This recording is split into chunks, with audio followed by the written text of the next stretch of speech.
Welcome to Behind the Muscle podcast. Today's guest is an IFBB Classic Physique Pro. Today's guest is Will Sage. Will, welcome to the podcast, man. Hey, thanks for having me. Yeah, for sure, Will. So I kind of want to just start our conversation off with asking you, who are a few of your favorite bodybuilders of all time? All right, so a few of my favorite bodybuilders. Off the top of my head, it's probably going to be one, I would say Lee Labrada, right? Obviously, he has that classic look, just amazing look, amazing posing, amazing presence. And obviously, is still relevant in the sport today, and obviously him and his son, I just love what they're doing. I know Hunter as well personally, so really cool guy.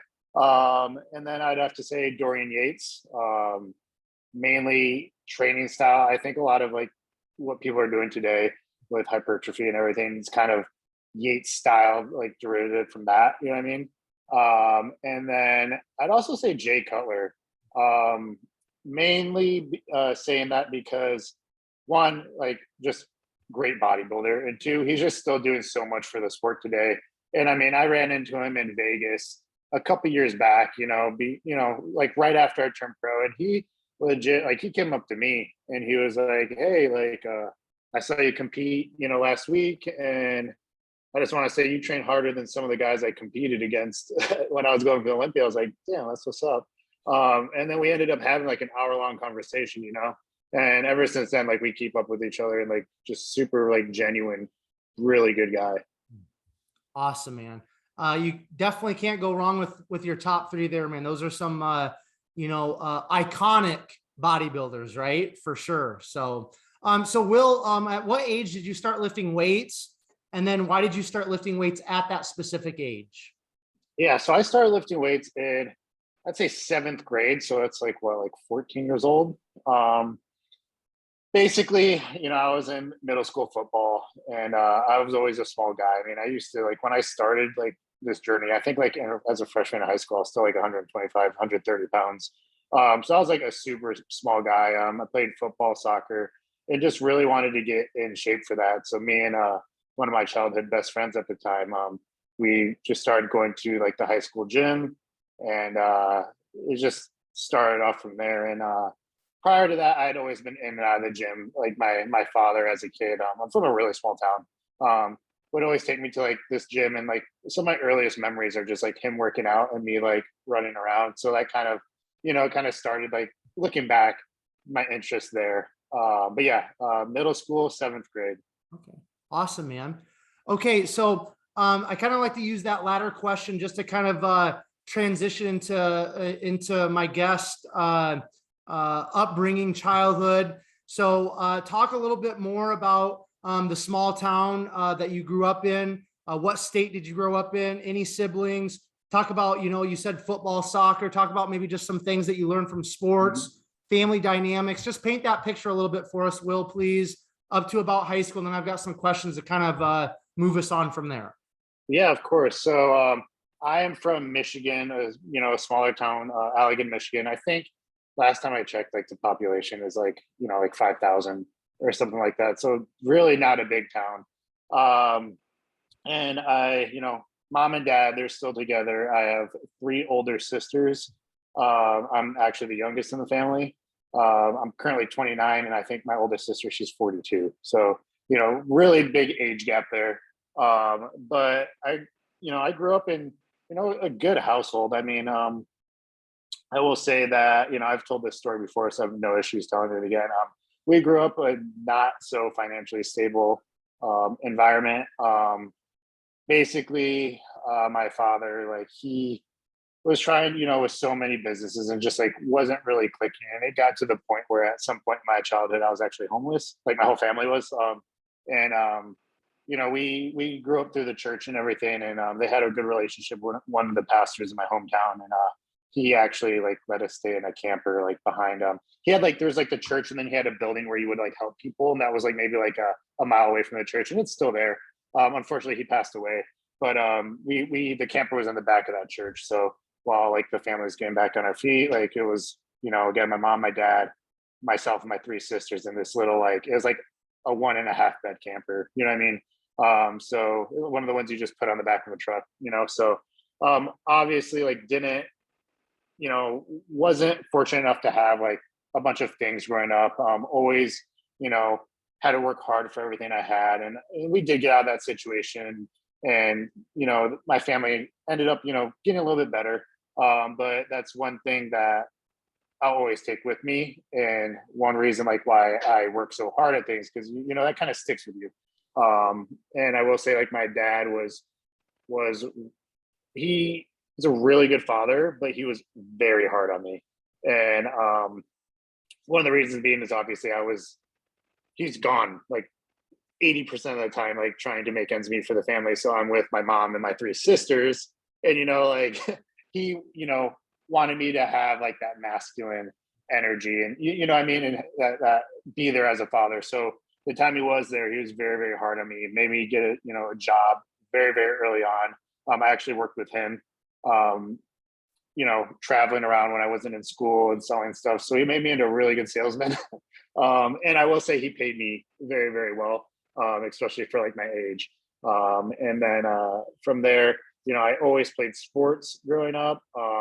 Pretty much played every sport besides track, I think. I've done soccer, football, baseball.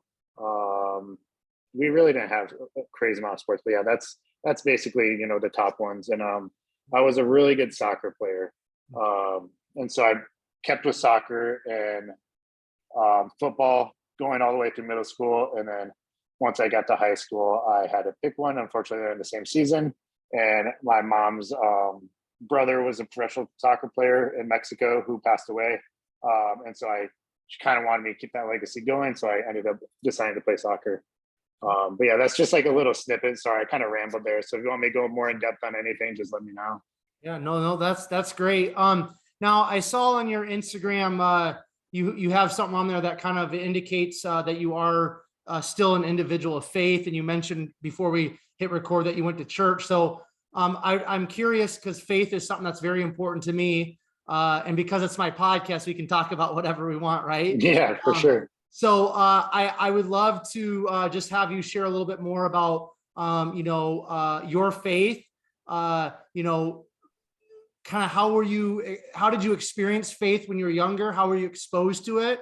And then, as you got older, did you kind of have to reconnect with that faith? Because I know for me, I grew up in the church. My dad's dad was a pastor. So from a very young age, I was, kind of engrossed in that. But it wasn't until, I kind of basically walked away from God. I walked away from my faith. I partied, almost got kicked out of college for partying, and just kind of went wild for a while. It wasn't until that point, and a little bit after, where I kind of had to reconnect with God. I had to reconnect with my faith and just say, you know what, Jesus is somebody who I want to live my life, modeling after and live for. And so I really had to have that faith become my own, if that makes sense to you. Would you be able to just share a little bit more about, your faith, please, Will? Yeah, of course. And I mean, honestly, the way you just described that is very similar to that. I grew up like, like the Midwest house. I feel like it's a lot of Midwest households. It's like, you're going to church, whether you like it or not, you're going to church. And so being forced to go to church, like growing up, like I didn't really ever want to go. And on top of that, for a good portion of my childhood, we went to a church that was like, not even joking, 2.5 hours long. So like as a kid, like the struggles there, you know what I mean? And it kind of like turned me off to it a little bit. I'm not going to lie. I feel like when I was younger, there was a lot of faith there. And then as I started reaching, middle school, high school, it's kind of like the same thing as what you were saying. I really just kind of got turned off to it, stepped away from it, started partying a lot, like honestly in high school. My grades started slipping. I was always a 4.0 student, from my freshman to junior year, and then senior year that just went down the drain. Started partying a lot, missed a lot of opportunities with like soccer scholarships because of that, and just really really stepped pretty much as far away from it as you can, pretty much get. And then actually joined the military at 19, and I experienced a really rough time. It a specific time in the military where it was just a really rough time. And a friend of mine asked me to go to church with them, and I did. And honestly, ever since there, I've been, like you said, finding my own walk and making it my own. And I think that's what I really needed. You know what I mean? And from there, I built a really good. I was in California for 10 years in San Diego. I built a really good relationship with a pastor out there to the point where we would get coffee once a week. And so like my faith just started building and building and building. And then for me, I'm fortunate enough to have a really, really good mentor. He's also my bodybuilding coach, who is also a man of faith. And, he really helped me through times where I was struggling. Like we even used to do like Bible studies together. Like we would, read a verse, like we'd go over like a chapter, and then we'd like send each other voice memos of what it meant to us, And so just being surrounded by like-minded people who can mentor me through that. And now I would say like my faith is probably the strongest it's ever been now. Awesome, man. Excellent. Okay. So let's talk. I do want to get into, cause you have, that you're a Marine veteran on your Instagram, bio. So I do want to touch on that just a little bit, because that's obviously unique. I don't have, a ton of individuals that come on here that have, military experience, and especially not Marines. So you joined the Marines at 19. Now, what was the reasoning for you to join the military? What was the reasoning for you to join the Marines? And then, however much you want to talk about your experiences in the military, why don't you just touch on that, and then we'll kind of start transitioning from there. Yeah, for sure. Yeah. So again, like I was saying, I was a really good student in high school, and like many high schools, I didn't really know exactly what I wanted to do yet, and unfortunately, like with my upbringing, I couldn't afford college. Like I really couldn't, not the colleges that I wanted to go to, like the University of Michigan and whatnot. Like I couldn't afford them. And so I started going to local college, and started going for criminal justice. And I noticed like everything I wanted to do within that realm, because I didn't want to just be a normal police officer.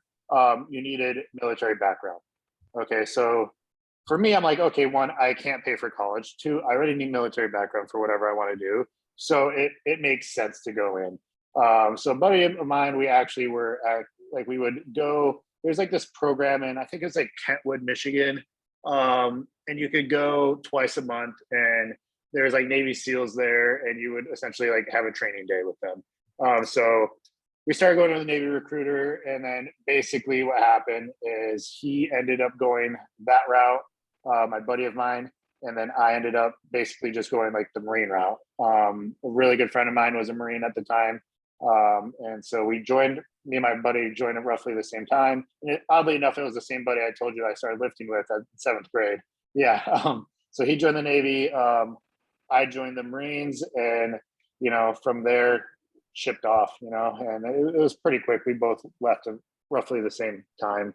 So, joined the Marines at 19, went through that. And, I know you said talk a little bit about my experience. Honestly, like I wouldn't take that experience back, ever. It taught me a lot. It taught me to grow up very, very, very quickly.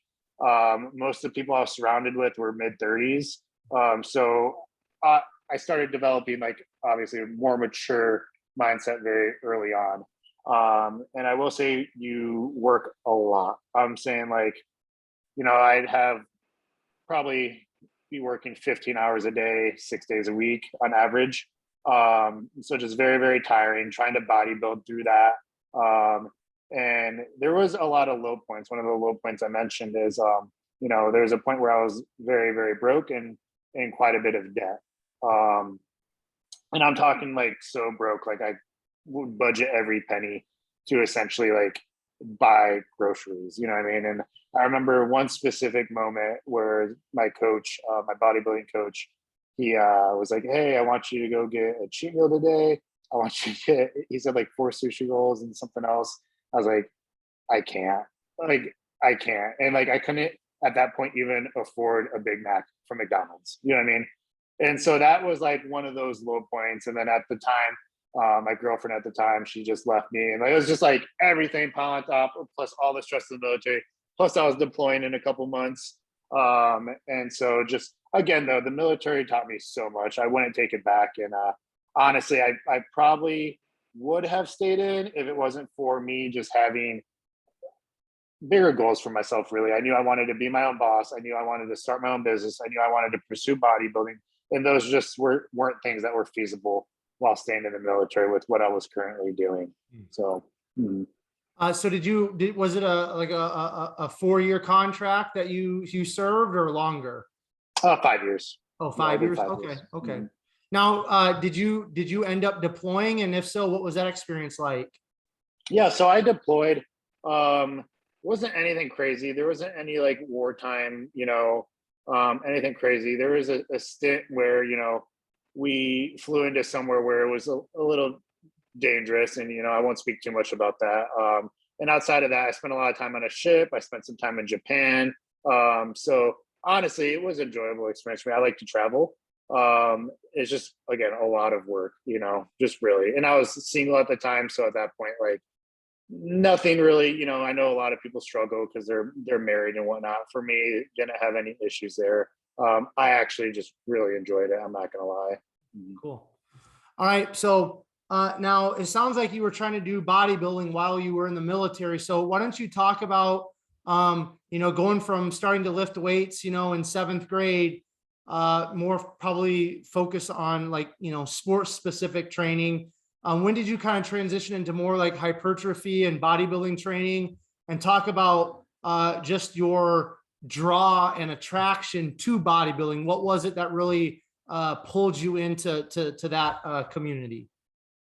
Yeah, so I just honestly loved lifting weights from literally the moment I started. Just got super addicted to it.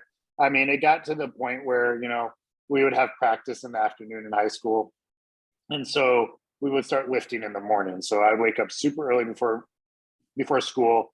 We'd go to the gym, go to school, and then go to like a 3-hour practice after school. You know what I mean? And funny enough, again, small town, so most of the police officers were like my parents' dads. You know what I mean? And one of the, my friend's fathers was like the school police officer. I think every school has one of those. You know what I mean?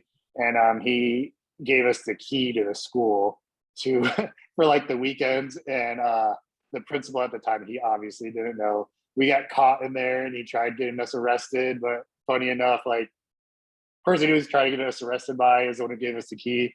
So it was just like a slap on the wrist type thing and just get going. So yeah, we always loved it.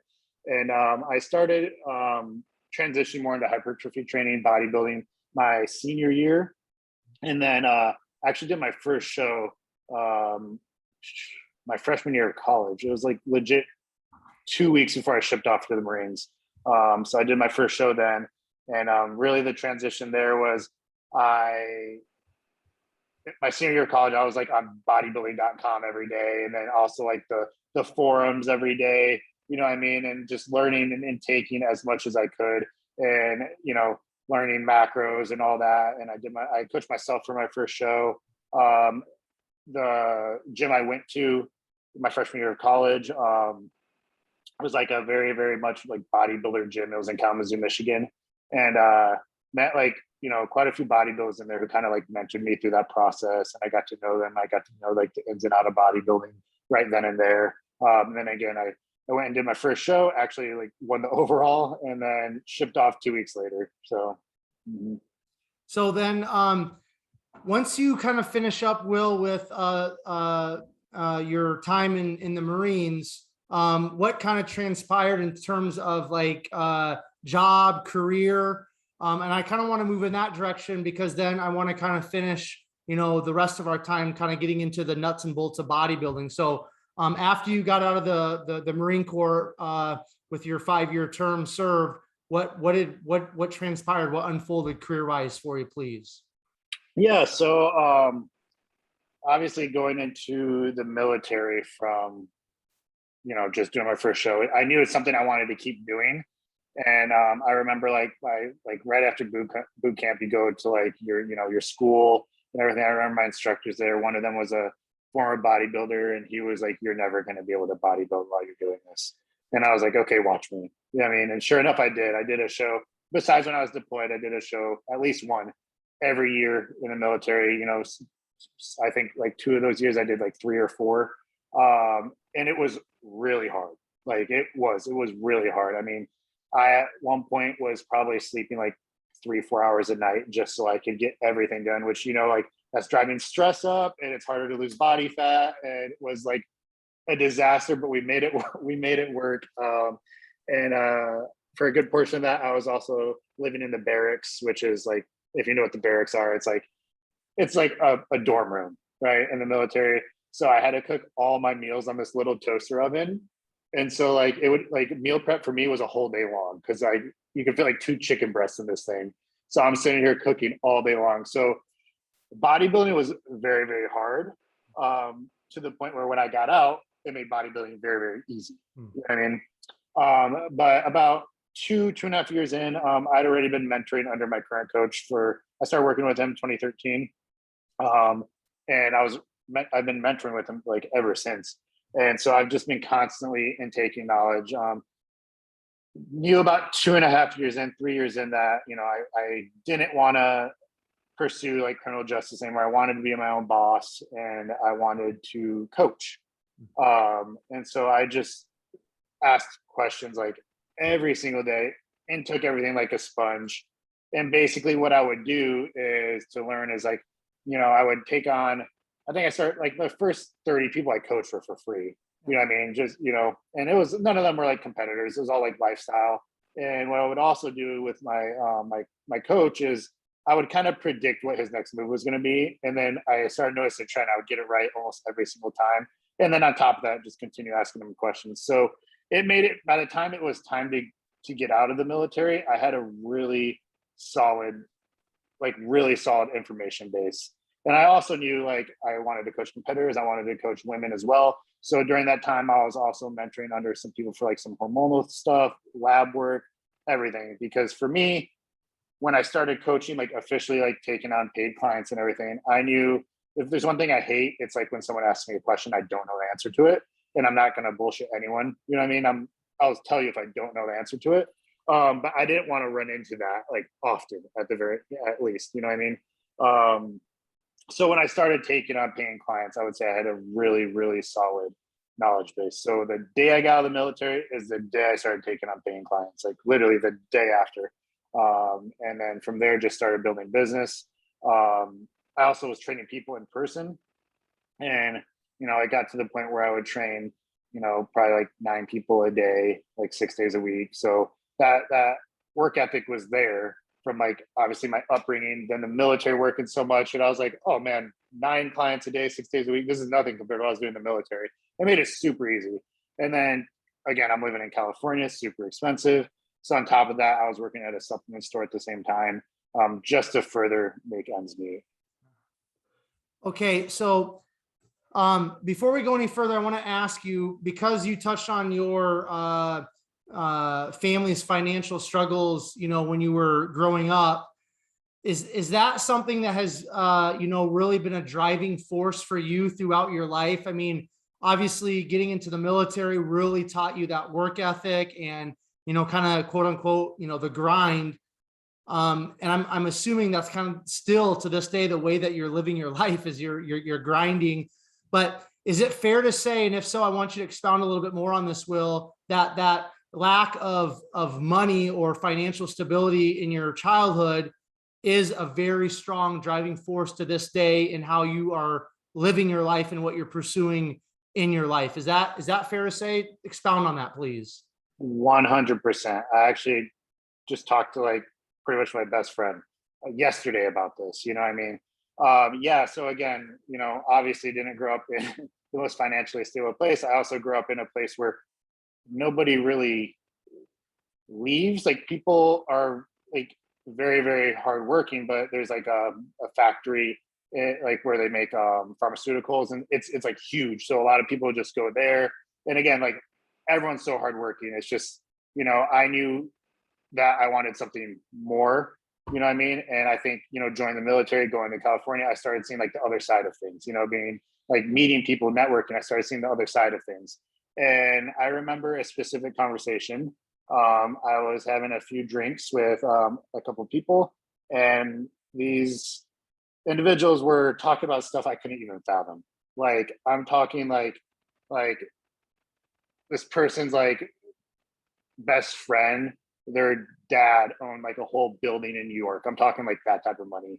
Like, and I like couldn't grasp my head around it. And I was like, wow, I am like where I come from to that is such a big gap. And I was like, what can I do to, coming where I come from to bridge that gap?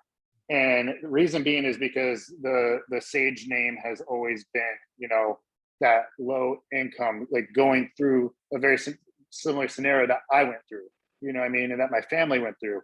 And so I'm pretty much the last boy, the last man of the Sage name. And I know if I don't do it, if I don't bridge that gap, if I don't break this chain of like generational poverty, that no one's going to do it, So to this day, like that is one of the top driving factors that I think about every single day. I even have it written on my whiteboard, like 100%. So, like every single day, that's what I'm working towards. Do you feel, do you put a lot of pressure then on yourself? Do you get, anxious thinking about that gap that you're trying to bridge, or those chains that you're trying to break? Because that's obviously some very lofty aspirations. So do you struggle with maybe getting a little anxious about that, or do you ever feel like that's a really heavy weight or burden in your life, or not? 100%. It is a huge burden in life, and to the point where, even relationships that I develop, or, having a partner, like they have to have a certain level of drive, what I mean? Because I'm constantly thinking about that. There is a lot of pressure, what I mean? Like there really is. And I will say though, that through the years, I've made it so far that I've, gone through and smashed so many limiting beliefs that I had about myself that I will say I no longer have any. And I do truly believe that, like, if I want something, I will do it, because so far in my life, I have done so. You know what I mean? And that kind of balances everything out. But again, like everything I do, I kind of revert back to that. I think about it. I still kind of live like I'm like really financially struggling, you know what I mean? So like it's kind of hard for me to break out of that mindset, but also not a bad thing. But yeah. Okay, so okay, last thing that we'll touch on with this, and then we'll move on. But I really enjoy, going deep with people, and that's kind of like the the namesake of the podcast is behind the muscle, right? We see Instagram, we see the muscles, we see the trophies, and the flash, whether it's real or not on Instagram, right? But that's the beautiful thing about having conversations with other human beings and bodybuilders and coaches, for me, with the podcast, is because there's so much more than the superficial or the outside that we see through social media or through competing in bodybuilding. So you said limiting beliefs. Okay. That's something that I've, worked through myself. And I think that's something that a lot of people don't realize. We all have limiting thoughts. We all have limiting beliefs. A lot of that, if not all of that, is generational. And people just kind of like continue to repeat what they've always known, what they've been taught from childhood, kind of what their family has always just moved in terms of a direction, generationally speaking. So limiting beliefs, what are a couple of limiting beliefs that you've really had to break through or overcome in your life up to this point, Will, that you wouldn't mind sharing with us? Oh yeah. I mean, there's been a ton. I'm talking, even from sports, being a soccer player, I held school records, like, never thought like I'd be able to do that, kept working. When I say like I've always worked hard, I would go to soccer practice. I'd come home. There was it's called like the sports complex. It's like a couple miles from where I grew up. And it's literally just like a field full of like soccer, baseball, and football fields. I'd go there after with ankle weights. And then I would practice for another hour with ankle weights. And then I would have to like ride my bike home. You know what I mean? And so, early on, I started learning that working hard, you can smash through literally any limiting belief you have. And then next one, I didn't touch on this, but I was actually a semi-professional snowboarder as well. That's what I did basically, like, growing up outside of sports. I started that very, very late. Everyone told me, like, oh, you're not going to get sponsored. You're not going to get, all these things. I was like, okay, watch me. And sure enough, I would go to, we don't have mountains in Michigan, obviously. Like, I'm sure the same in Iowa, but, I'd go to the hill every single day after school during the winter. Obviously, I didn't play any winter sports because of that. And like rain, ice, blizzard, didn't matter. I would practice every single day, ended up getting sponsored, ended up, a really good sponsorship deal, to the point where they offered me because in snowboarding, it's like the company turns you pro technically. They offered me a deal. I had to move out to Colorado, but it just wasn't for me. I had a few friends who did that. They got injured and then, like, had nothing to fall back. Nothing to fall back. So I knew I still wanted something more than that. So I decided not to pursue that route. And that goes even into, the military. A lot of people told me when I was in the military, hey, and I even believed this about myself for a while, like, hey, you should just stay in the military. Like, doing coaching, like, you're not going to make any money. Like, I mean, like, a lot of people hear that. And I was like, okay, watch me. I mean, and when I say watch me, it's not even them just saying it. Like, I would always kind of believe it myself too. And just kind of like put that voice to the side. And then there's bodybuilding. All right. So even bodybuilding, I mean, there was a point where I didn't know if I'd turn pro. And a lot of people were counting me out. It took me 7 national shows to go pro. Okay. So just, I have this notion that if I have my mind set to something, I commit to something, I will not stop until I get that. Okay. And I think that is kind of what has propelled me to smashing all these limiting beliefs. And then that leads to business. It leads to financial. I never thought I'd be in this financial position that I'd be in right now. And I've already broken through maybe 5 levels of financial limiting beliefs that I had about myself, to being able to move across the country, like if I wanted to on a whim, to there's just so many things that go into it. And again, just time and time again, it's just believing in yourself enough, and even if you don't, just not quitting. Because if you don't quit, you don't lose. You know what I mean?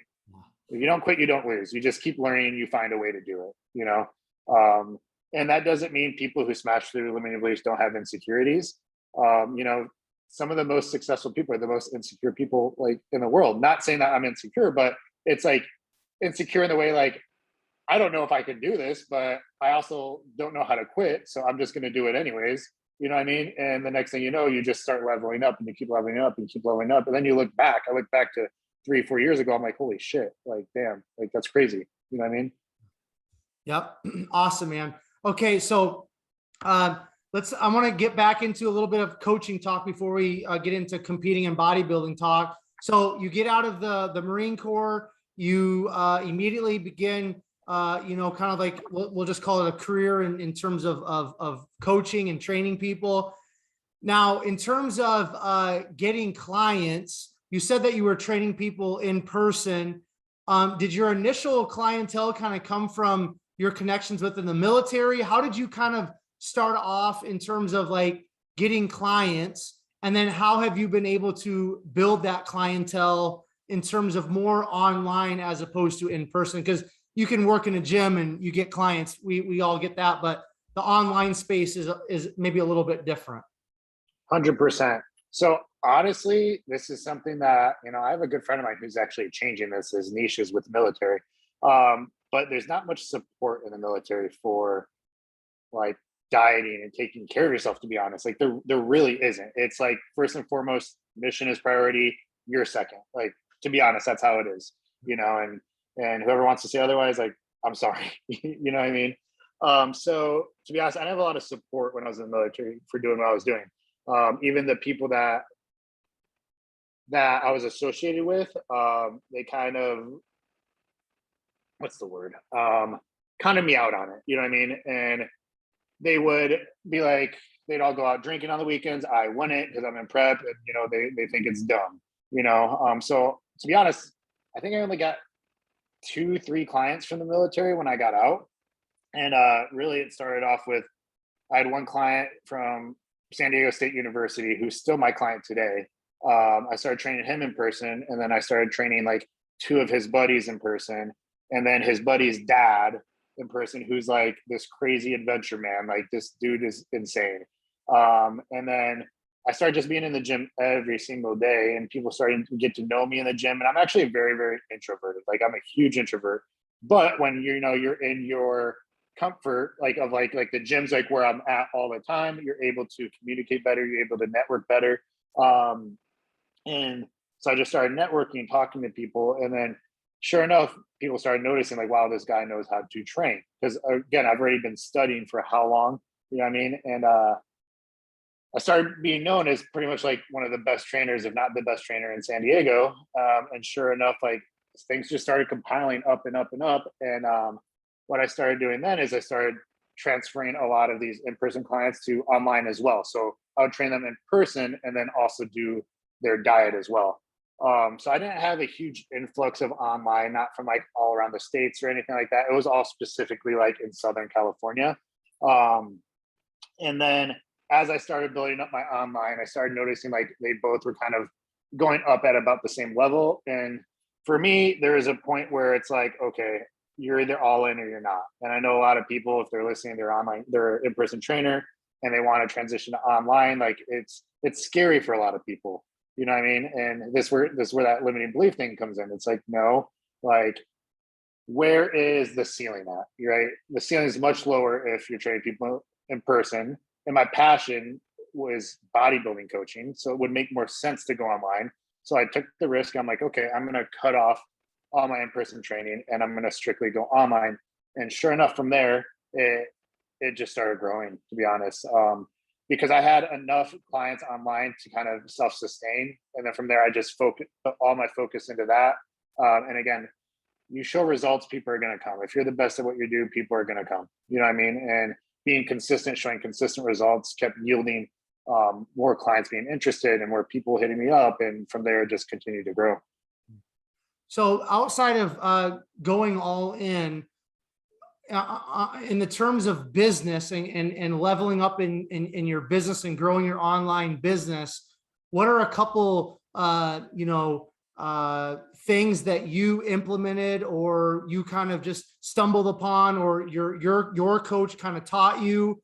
What are a couple of things that you did to kind of like elevate that online business and take it to another level? And I'm asking this, just because I like to ask some questions so that we can all, whether we're watching or listening to this, will learn from you guys, right? Because a lot of us, we might own a gym or we're personal training in a gym or we're just starting out on the online or we're just starting out in competing. And I always want to kind of give the audience, some takeaways so that they can glean from you guys and learn from you guys and level up themselves, because that's really what I want to do in my life is I want to level up, man, in business, in relationships, like in every aspect, in faith.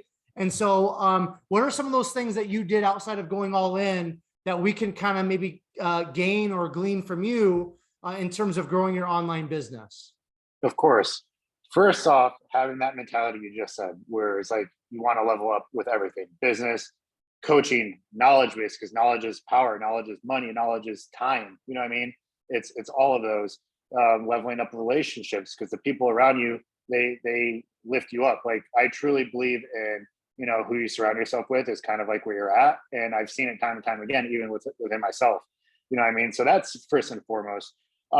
Business wise, honestly, one of the number one things is stay true to yourself and what your vision is.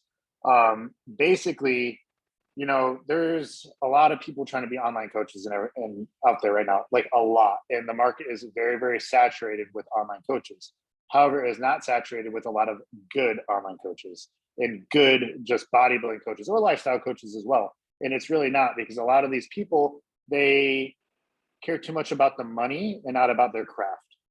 Okay. So one of like the first things was I'm like, with businesses, I was like, okay, what are like my non-negotiables? And one of them was staying true to myself. And I knew I wanted to provide a top-notch service. I knew I wanted to be one of the best coaches in the country, and I still do, you know what I mean? And so what does that look like?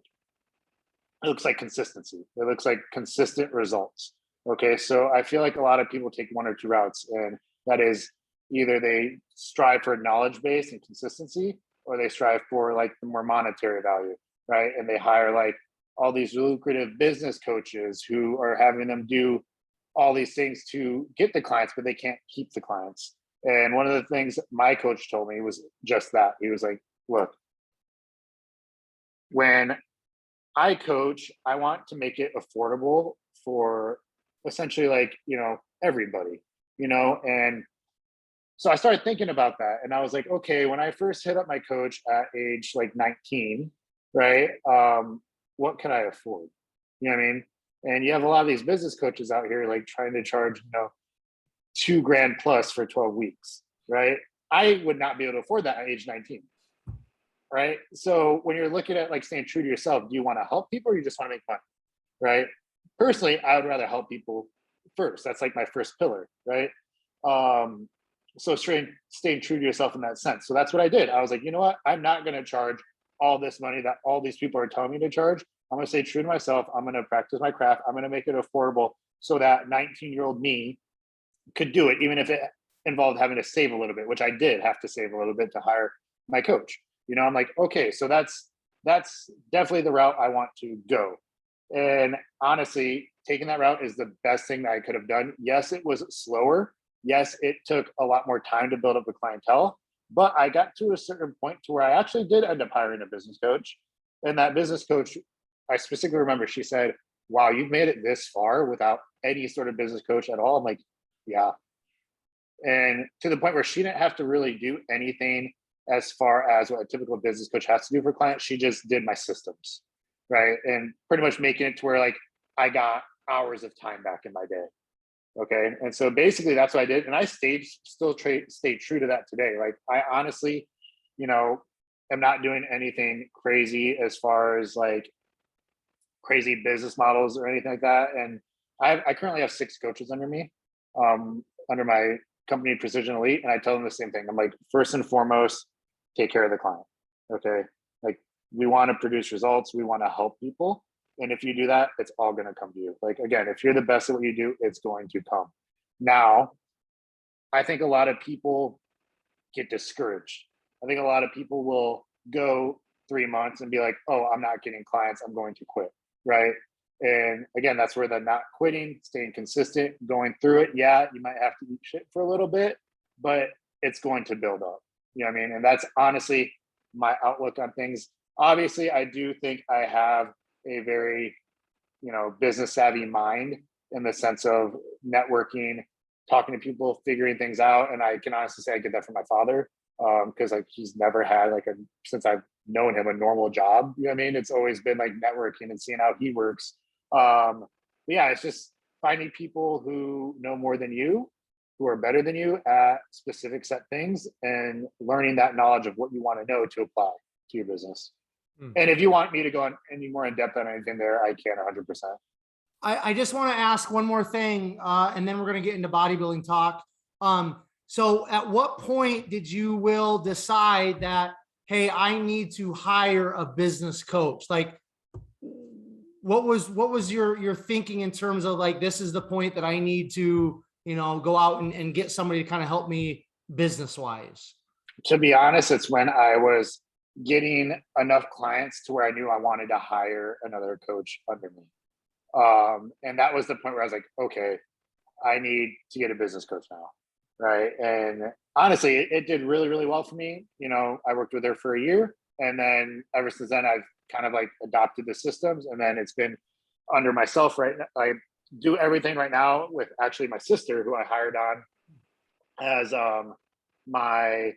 you can say assistant, but she does a lot more than that. She pretty much handles like all logistics. And so we kind of work together on the logistic end and just making every system better, looking at what's working, what's not working, and kind of like fixing gaps there. But yeah, it was when I got to the point that I wanted to hire a coach. That's when I decided like, hey, I'm not the best at this part. I'm not the best at systems. I need to hire someone who's better than me, who can teach me these things. All right, so let's get back into bodybuilding. So we kind of got from you that You were competing while you were in the Marines. Now, let's talk about when you had the opportunity to kind of go all in terms of bodybuilding, because obviously you were doing the best that you could when you were in the Marines, but you couldn't be all in because you had a career that was very demanding and working 15 hours. So you weren't all in at that point, but talk to us about when you went all in with bodybuilding. What was your ultimate goal when you kind of started this whole bodybuilding, thing? And then why don't you just talk about, you said 7 national shows before you turned pro. So just talk about going all in, some of the highlights of your competitions when you turned pro. Just move us in that direction, please, Will. Yeah, of course. So obviously did my first show right before I joined the military, won the overall, immediately knew like, hey, I want to keep doing this. So I actually definitely like was 100% all in when I was in the military. It was just like really the sleep and the stress aspect that really affected me. But I will say we never came in like not conditioned enough. You know what I mean? Like it was hard. And like I saw photos from it. I was like, damn, like I don't know how I did that. And there's a lot of not smart decisions at first, like before I gained a further knowledge base. Like I swear, at one point, like my second year in the military, I was taking like 1,000 milligrams of caffeine a day, which was actually hindering my progress. But learned a lot of things going to the military. And again, when I got out, everything became a lot easier. I had all this extra time on my hands. I could actually sleep, 7, 8 hours a night. And I started progressing a lot faster because of that. So was 100% all in. And I will say earlier in my career, I lost a lot. Like like the first like third of my career, like I don't think I ever took a first place. Again, I started off at 125, 130 pounds. And then from there, like I started winning, and it was just basically the consistency. Like when I say consistency, I have been on a diet for 10 years, like not even joking. There has been no point that I have not checked in with my coach. I've been checking in with my coach every week, besides like a vacation in Mexico for 10 years straight. So that consistency builds up over time. And I started winning. I started winning shows. And we're like, okay, let's take a shot at the national stage. So we went and I got absolutely annihilated, right? But again, like, okay, let's be consistent. Okay. The same level of consistency, if not more. And I started placing, 4 spots better, like every national show. And it wasn't like we did like 3 national shows my first year. We did 1 national show. We're like, okay, I got stomped. Let's take an off season. Did another national show. Okay, I'm doing a little bit better. Let's do it again. And then it started getting to the point where I was in the top 5 every time. And I just like wasn't getting it. And it was really, really discouraging. I'm not going to lie. And to the point where a lot of people are like, oh, are you going to quit? And like inside, like parts of me was like wondering, like, can I actually do this? But verbally, I'd always be like, no, I'm good. You know what I mean? And just kept going. And in 2019, finally got my pro card at Junior Nationals, took first place. And I will say this, and this is why patience and execution and consistency is so freaking important. I did all these shows. I think this last show I did a few weeks back was like my 22nd, 23rd show of my career. I think it was my 23rd. But I did all these shows, got spanked at all these national shows, finally went pro, went into my pro debut 3 months later. I think there was like 8 Olympians in that show, took 3rd. Okay, so again, that consistency, right? Yeah, I may have lost so many times before. Yeah, it may have taken me so long to get my pro card, but when I did, I was ready to go straight to that pro stage. I didn't really need an off season at that point. You know what I mean? And I think what a lot of people do is they turn pro, or a lot of people are successful early on. They'll turn pro early on, and then they go into the pro ranks, and then they get very discouraged because they don't see that same level of success that they did as an amateur as a pro. And that's where you see people who have a lot of potential just start slipping out of the sport, right? But fortunately enough for me, I say fortunately because I'm really glad it happened this way. It happened the opposite. And it translated to my coaching a lot as well, because you do 23 shows, you learn a lot. And you lose enough, you learn a lot of what not to do, what to do, especially when you're not super genetically gifted, right? You learn how to get the most out of your genetics, get the most of every part of the program. That's why I always tell people, like, sometimes the best bodybuilders are not the best coaches, right? So I actually turned pro in men's physique.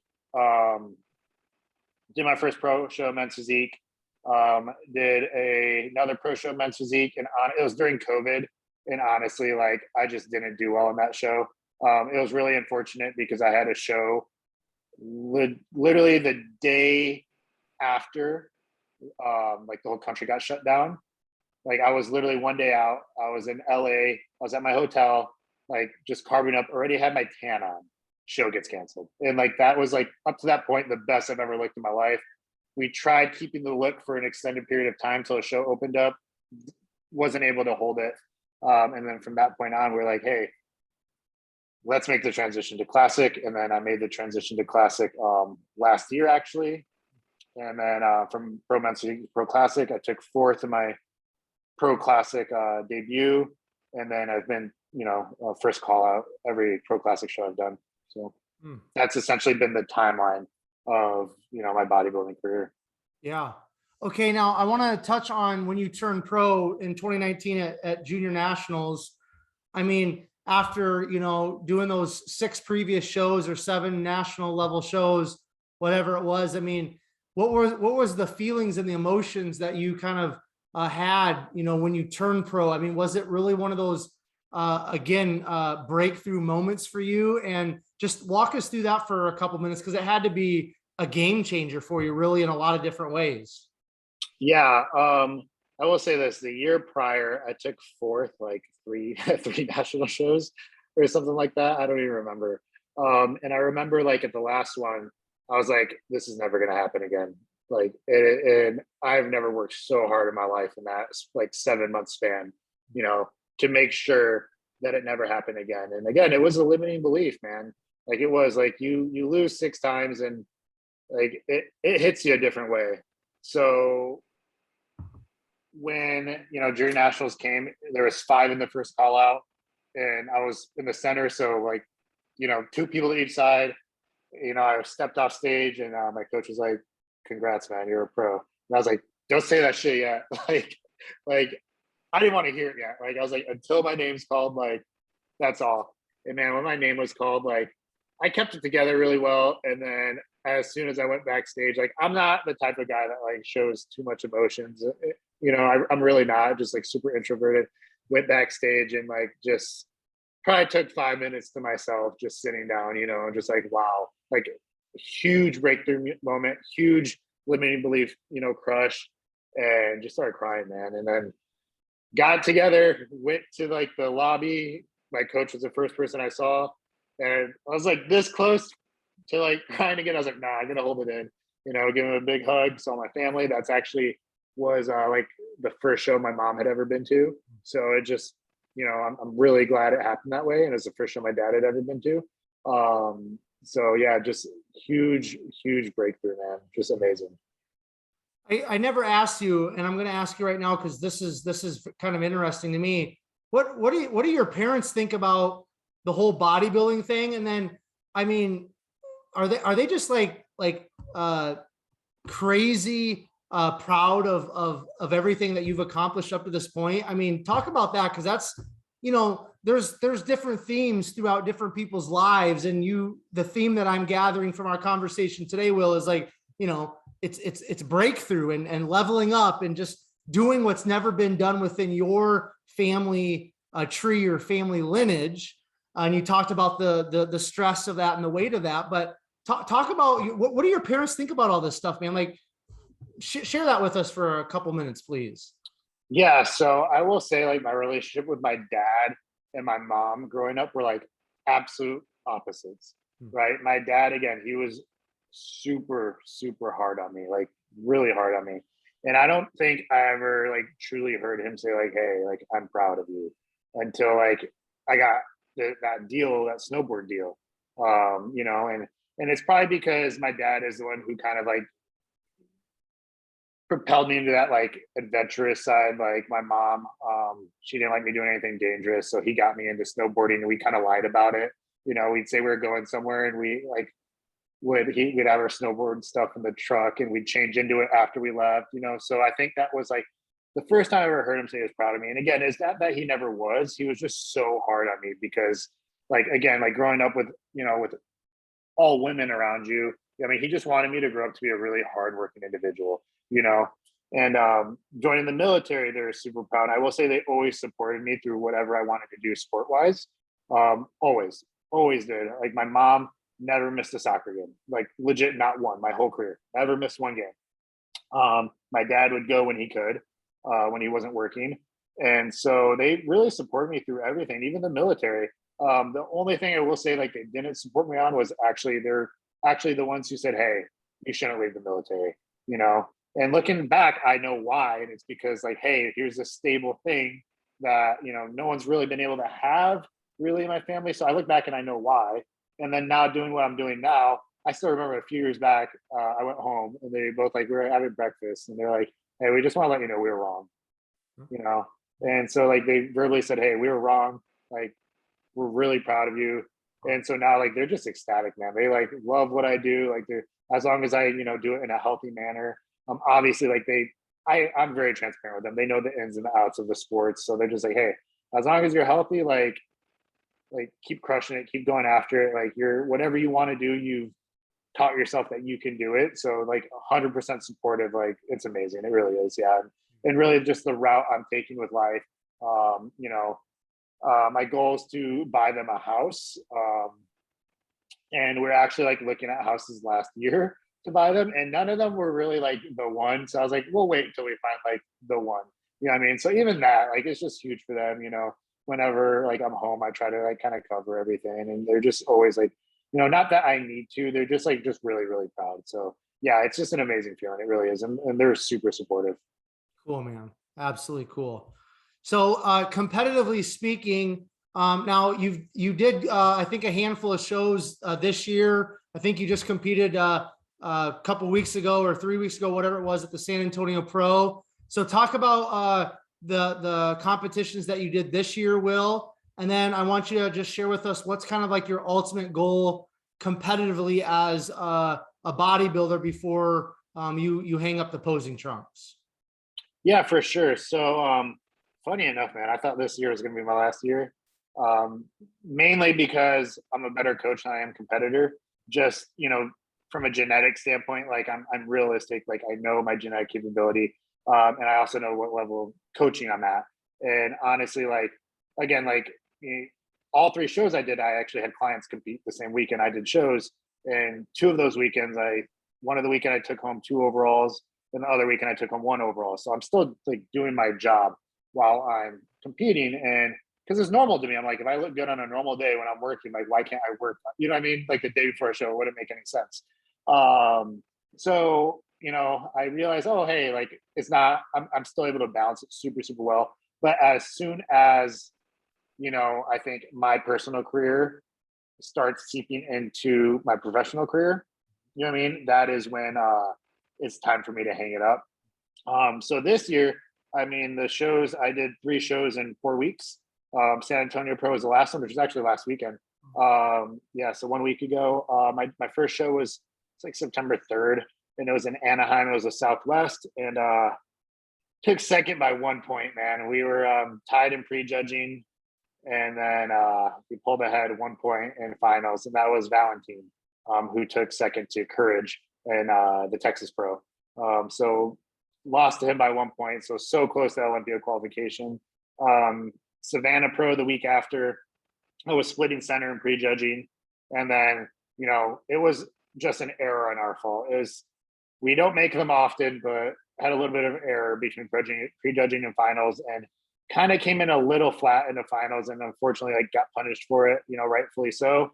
I'll never complain about any sort of placing like that. So ended up with 5th there, and then the San Antonio.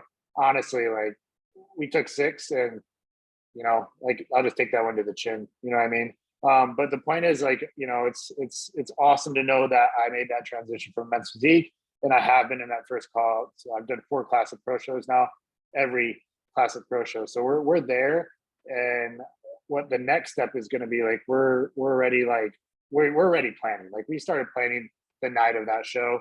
how we're going to handle this rebound phase, how we're going to handle this off season. And we're going to try to fill these gaps that I know I still have. And come back next year and win a show. Like that's like end goals.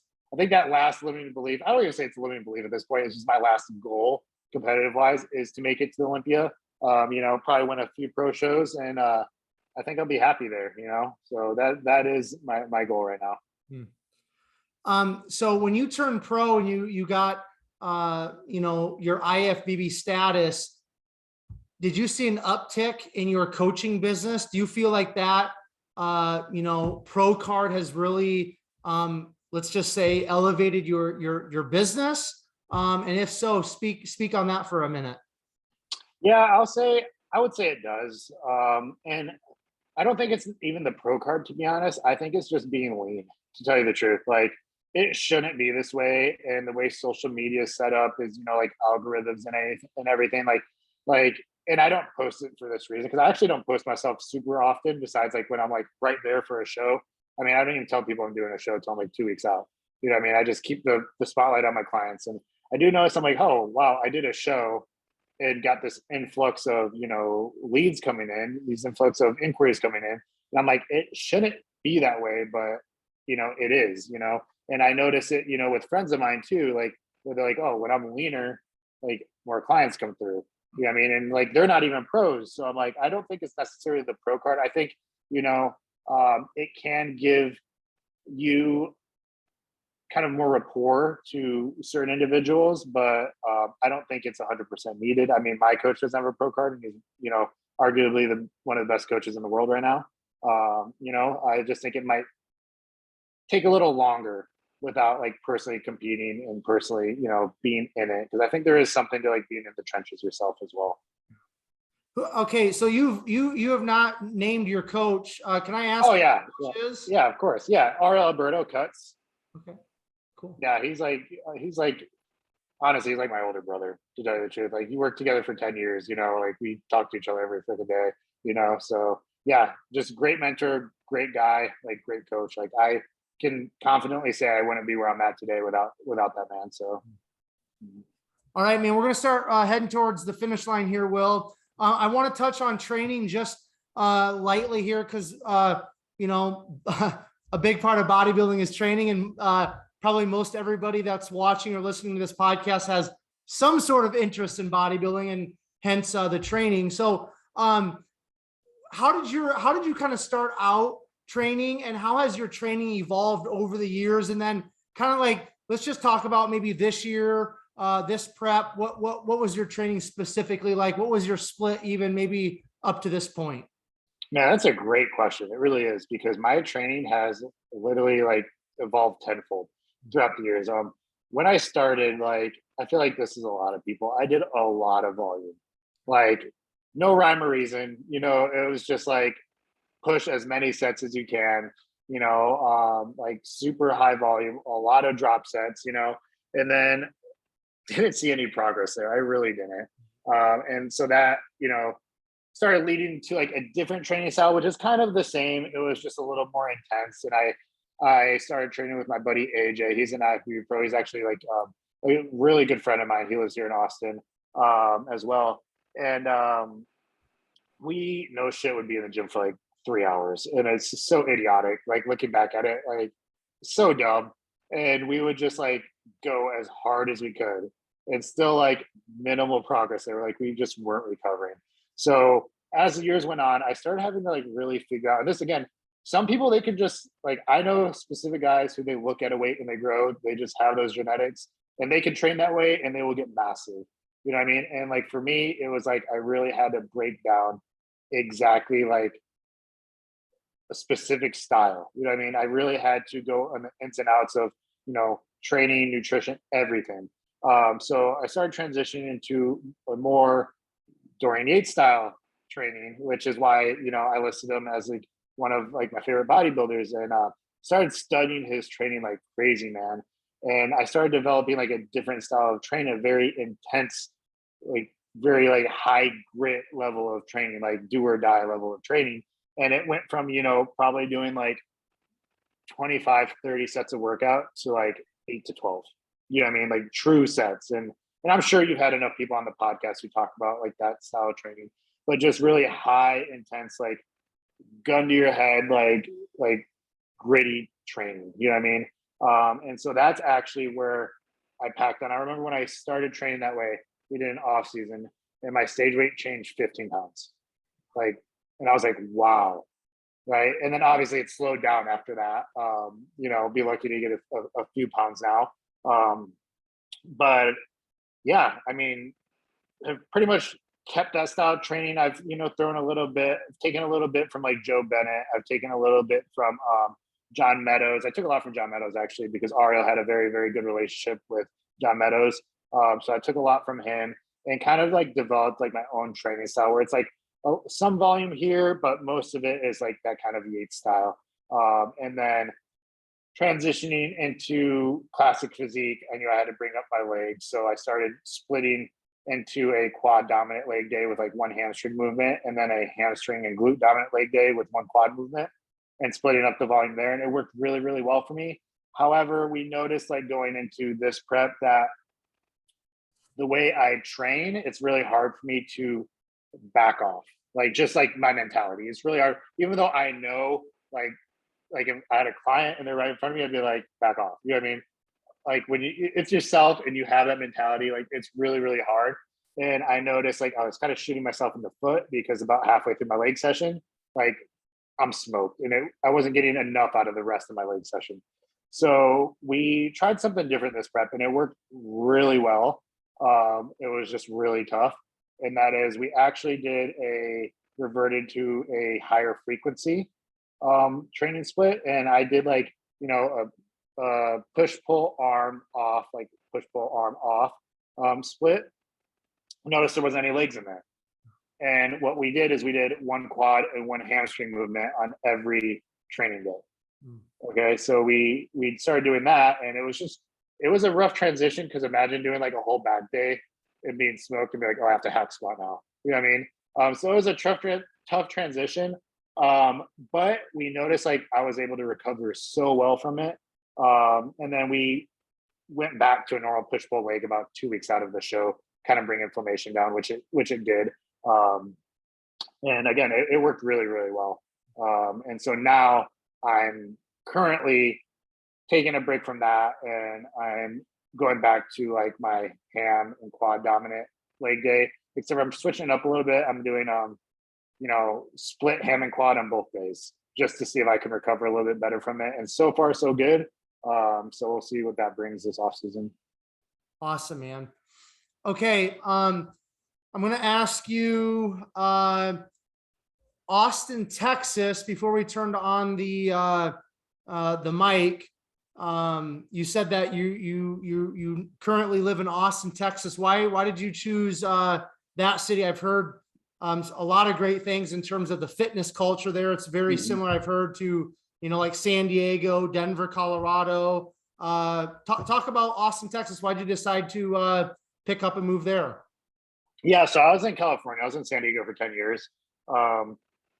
About year 7, I knew I wanted to kind of explore different places. I knew like California wasn't for me. So I started looking at different cities, and Austin was like up and coming then. And so I was like, you know what? Why not give Texas a shot? So I was choosing between Austin or Dallas back then. And I started looking at houses. And then I saw a lot of nice houses in Austin that, like, you know, I really liked. And so I was like, okay, I'm going to go to Austin. And then my business was like doing really, really well in San Diego. And I was like, you know what? It's really like we're getting a lot of clients in Southern California. And I wouldn't even say San Diego, it's like LA down. We're getting a lot of clients from Southern California. So I was like, you know what? I think I'm going to stay a few more years and really solidify what we're building here before moving on, which I think was a great move, because now, you know, I have clients from all around the country. I have clients in Japan, Philippines, Australia, South Korea, you know what I mean? So it was a great move, and I'm glad I stayed, you know, for a few more years. And then last year I was like, okay, I did what I wanted to do. It's really time for me to leave now. And it was actually between Tampa and Austin at this point. And I went to visit Tampa. I really, really liked it. I loved at my 40 gym. You know, I really enjoyed it there. Only thing is I didn't know one freaking person there, like legit, like not one person. And I knew like 4 or 5, 6 people in Austin. So I was like, oh, I'll go to Austin. If I don't love it, I'll go to Tampa after that. And so far, like I really, really like it here. Have made a lot of good connections. The gym owners here are phenomenal. And so I'm just really, really enjoying it, and it's great. I'm able to go to the gym and like just like work all day and talk to clients, and I love it. So Yeah, and it's very business friendly there in Texas in terms of taxes and stuff, I think too, right? yep, it is. And it is very veteran friendly too. So like for me specifically, like I don't have to pay any property taxes if I get a house in Texas or Florida. So I'm like either or, I'll definitely be choosing one of those. There's a few other states as well, but those are the two that really stand out to me for that. Yeah. Okay. Fun question for you. What's a couple of your biggest gym pet peeves, Will? Oh, right now it's definitely the tripod. But it is the tripod 100%. Like I get it. And, I've been guilty of it a time or two, but only when my coach is like, hey, I need pump photos in the gym. And there's no one else there with me. I'm like, okay, like there's no other way.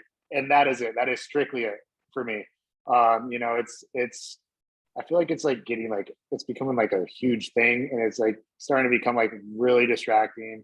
I mean, people like at the same machine for like a half hour, and I'm just like, come on, let's go, let's get our workouts in. What I mean? That and like being a coach, and I'm sure other coaches have this problem as well. This was really bad in San Diego. I couldn't do a workout without probably roughly I averaged 5 to 10 people coming up to talk to me every workout. And it wasn't their fault. They didn't know that like there was a person who talked to me like 5 minutes prior to that. You know what I mean? But it got to the point where like I switched gyms to a gym where like I was less known and like I could just like work out and have my headphones on and just like get after it. Yeah. So those are probably like my top two right now. That and if you don't put on deodorant, that's just wrong. Uh, all right. So obviously, your coach has been a huge mentor in your life and a big influence. You mentioned John Meadows earlier. Are there some other coaches out there that you've kind of maybe modeled yourself after, your business after, or you've really looked up to and gleaned from them? If so, who are they? And then we're gonna wrap things up after that. Yeah, man. I mean, I feel like I've been very blessed. Like to be honest, I've been super blessed with mentors, especially early on. And I think it's what really got me ahead of the curve, especially for my age. And because coaching is my passion and it's what I love to do. It's my goal is to again be one of the best bodybuilding coaches in the industry. And I do think that's going to happen. We're already on that path, I've taken, I think, 7 people to nationals this year, and 5 of them turned pro. So like we're doing pretty solid, and I definitely have to give a lot of that to my mentors. I obviously have always constantly learning myself and always like diving in, but it comes a point where you have to learn from other people, especially like the more in depth of like bodybuilding and protocols, PEDs, drugs, hormones, labs, everything, all these little things that a lot of people like aren't fortunate enough to have specific mentors with. So yeah, Cuts Ariel has been obviously my biggest one, especially with peaking. Like he's so good at peaking, man, and I've just learned so much from him over the years. And then I've learned quite a bit from Andrew Vu. And then I've learned a lot, especially like on the hormonal aspects of stuff, from a doctor. His name is Dr. Alex Spinoza. He owns a like HRT clinic now. He used to just be a doctor, but he's really, really smart when it comes to labs. And then on top of that, more on like functional health and like women's hormones, Austin Stout. So learned a lot from it. I've been, mentoring under him for about a year and a half now. So yeah, just constantly learning, and taking from people. And then again, John Meadows, I look at a lot of N1 and Joe Bennett and stuff like that for training and kind of constantly keeping up with like biomechanics and everything. Yeah, I mean, there's a lot of great people, a lot of great info out there. Even like John Jewett will throw out a snippet here and there, or at least get my mind thinking to where it's like talking about a certain specific drug or something. And I'm like, okay, let me dive into this. You know what I mean? So it's even just people inadvertently throwing like a little snippet out there where it kind of gets my mind going and I'm connecting dots and everything. So yeah.